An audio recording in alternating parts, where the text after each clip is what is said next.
Subscribe to our YouTube channel and press the bell icon to get the latest updates. कल धर्मेंद्र प्रधान जी यहाँ बोल रहे थे और बार बार हमारी तरफ कटाक्ष करके हमें ये बोल रहे थे कि सच सुनो, सच सुनने से मोक्ष प्राप्त होता है। हम तो 6 साल से सच सुन रहे हैं और झूठ को भी सच मान रहे हैं, लेकिन आज जो चल रहा है हमारे देश में, जो माहौल है, मैं देखता हूँ जो सच बोलता है, जो सच लिखता है, उसे गद्दार, देशद्रोही कह के पुकारा गया, बोल दिया जाता है।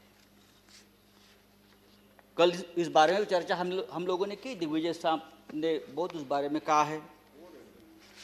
सर, जो सरकार से सवाल पूछेगा उस पर देशद्रोही का मुकदमा ठोक दिया जाता है।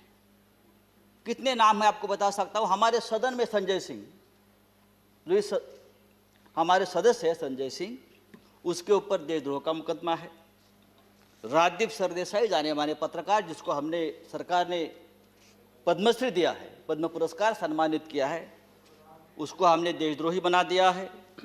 शशि थरूर, जो यूनाइटेड नेशन में हमारे देश के प्रतिनिधि थे, एमपी है, कैबिनेट में थे, उसको भी देशद्रोही का उसके ऊपर मुकदमा ठोक दिया है। जो सिंघू बॉर्डर पर रिपोर्टिंग करने वाले मंजीत सिंह, धर्मेंद्र सिंह और भी ऐसे बहुत से पत्रकार हैं या लेखक है, उसको हमने इस कानून के तहत, देशद्रोह के कानून के खिलाफ मुकदमा ठोक दिया है। मुझे लगता है कि हमारे कानून के किताब में से सब आईपीसी धाराएं खत्म कर दी और सब देशद्रोही की धारा एक वही रख दी है।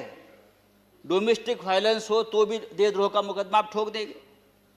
पंतप्रधान मोदी हमारे लिए आदरणीय है, देश के प्रधानमंत्री का हम सम्मान करते करते रहेंगे। उन्हें प्रचंड बहुमत मिला है देश चलाने के लिए, हमें मानते हैं, लेकिन बहुमत जो होता है वो अहंकार से नहीं चलाया जाता। बहुमत बड़ा चंचल होता है। हमारे मराठी के एक संत है तुकाराम, संत तुकाराम, उसने कहा है, निंदकाचे घर असावे शेजारी। उसका मतलब है जो आपका निंदक है, जो आपके ऊपर क्रिटिसाइज करता है, आपको आईना दिखाता है, वो आपके आसपास रहना चाहिए, उसका घर आपके बगल में रहे। लेकिन आज ऐसा है कि जो निंदा करे, जो टीका करे, आप उसको बदनाम कर देते हो। जैसे किसान आंदोलन, जिस तरह से इस किसान आंदोलन को भी बदनाम करने की कोशिश या साजिश चल रही है, मुझे लगता है देश के प्रतिष्ठा के लिए ठीक नहीं है, किसानों के लिए ठीक नहीं है, हम सब के लिए ठीक नहीं है। 26 जनवरी को लाल किले पर तिरंगे का अपमान हुआ, उससे हमारे प्रधानमंत्री बहुत दुखी हो गए, पूरा देश दुखी हो गया। लेकिन लाल किले पर तिरंगे का अपमान करने वाला जो कोई दीप सिद्धू है, वो कौन है, किसका आदमी है, उस बारे में तो आप नहीं बताते। वो किसका आदमी है, उसको किसने ताकत दी है, ये सिद्धू अब तक पकड़ा नहीं गया। लेकिन 200 से ज्यादा किसान इस प्रकरण में तिहाड़ जेल में बंद है और उनके ऊपर देशद्रोह का मुकदमा चल रहा है। 100 से ज्यादा आंदोलक जो युवा है वो लापता है। वो कहाँ है, पुलिस ने उसका क्या किया, उसका एनकाउंटर किया है, क्या क्या मार दिया, वो पता नहीं है। तो ये जो है ये देशद्रोही है, अपने हक के लिए लड़ते हैं। लेकिन देश प्रेमी कौन है हमारे देश में? अर्नब गोस्वामी, जिसके वजह से एक निरपराध व्यक्ति महाराष्ट्र में जिसने आत्महत्या की, कंगना रनावत, ये देश प्रेमी है। राष्ट्रीय नेशनल सिक्योरिटी ऑफिशियल सीक्रेट संदर्भात, उस संदर्भ में उसने जो सामने लाया है, पूरा ऑफिशियल सीक्रेट तोड़ दिया हमारा। बालकोट स्ट्राइक के बारे में पहले से ही जानकारी सबको बता दी। हाँ, वो आपके शरण में है, उसको आपका प्रोटेक्शन है, ये राष्ट्रीय सुरक्षा का मामला है, आप उसके ऊपर बात नहीं करते।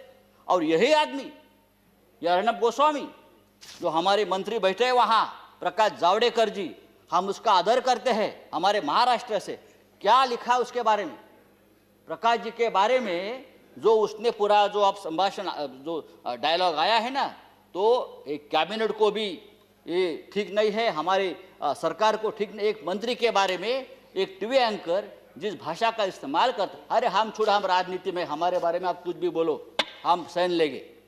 लेकिन एक कैबिनेट में एक हमारे मंत्री है, उस बारे में जो बात करती है, और आपको शर्म आनी चाहिए सबको, आप उसको शरण दे रखिए। तो ये जो चल रहा है ये नहीं चलेगा सर। राष्ट्रपति जी ने अपने संबोधन में कहा है, भारत जब जब एकजुट हुआ है तब तब उसने असंभव से लगने वाले लक्ष्यों को प्राप्त किया है, एकजुटता की बात की है। अगर ये बात सच है तो गत 3 महीनों से दिल्ली के सीमा पर किसान आंदोलन की एकजुटता तोड़ने में सरकार क्यों लगी है? संजय जी, हजारों किसान आपका 6 मिनट गाजीपुर सिंगू बॉर्डर पर अपने हक के लिए लड़ रहे हैं, और आप इस एकजुटता में आपको देशद्रोह दिखता है। प्लीज। चेयरमैन सर, ये पंजाब, हरियाणा और पश्चिमी यूपी का किसान पूरे देश के किसानों की लड़ाई लड़ रहा है। वो सिर्फ 3 राज्यों की लड़ाई नहीं है, और पूरा देश उनके साथ है। तो उनको देशद्रोह कहना ठीक नहीं। ये पंजाब का किसान, हमारा सिख भाई, जब मुगलों से लड़ा तो हम उसे योद्धा कहते थे, जब अंग्रेजों से लड़ा तो हम उसे देशभक्त कहते थे। कोरोना वायरस में लंगर बांट रहा था तो देश प्रेमी था, लेकिन आज वो अपने हक के लिए लड़ता है तो वो खलिस्तानी हो गया, वो देशद्रोही हो गया। ये कौन सा अन्याय है? आप उसको रोकने के लिए बॉर्डर पर किले ठोकते हो, हाँ, वो बड़े बड़े बैरिकेड्स करते हो। ये बैरिकेड्स, ये किले का जाल अगर आप लद्दाख के बॉर्डर पर करते तो चीन की right Sanjay ji, please. Kilometre अंदर नहीं आती। मैं आपको बताना चाहता हूं सर, ये ठीक नहीं है। लेकिन ये आंदोलन जब तक जिंदा है तब तक हिंदुस्तान जिंदाबाद रहेगा।